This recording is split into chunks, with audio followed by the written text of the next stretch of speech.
71-এর মুক্তিযুদ্ধ থেকে এই 24-এর এই গণ অভ্যুত্থানে এই নীলফামারীর সব সময় সামনে থেকে নেতৃত্ব দেওয়ার ভূমিকা ছিল। বিপরীত দিকে এই নীলফামারীর মানুষ সব সময় বঞ্চিত। নীলফামারীতে কর্মসংস্থানের অভাব, নীলফামারীতে ইপিজেড থাকা সত্ত্বেও এই অঞ্চল এখন পর্যন্ত আধুনিক স্বাস্থ্য সেবা গড়ে উঠেনি, নাগরিক সেবা গড়ে উঠেনি, সমাজ সেবা গড়ে উঠেনি।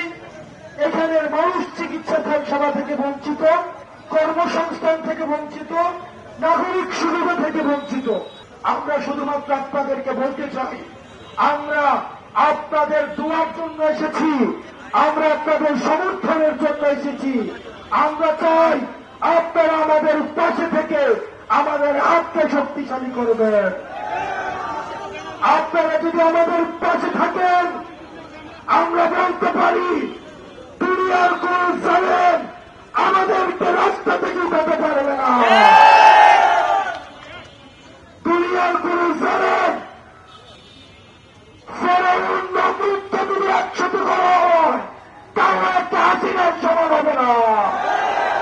আমরা সেই হাসিনাকে রাস্তা থেকে উৎখাত করেছি।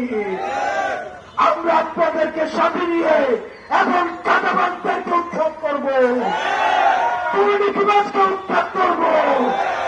যারা দুর্নীতি করবে, যারা চাঁদাবাজি করবে, তারা হচ্ছে রাজনৈতিক দৌলতের পরিচয় দিচ্ছে।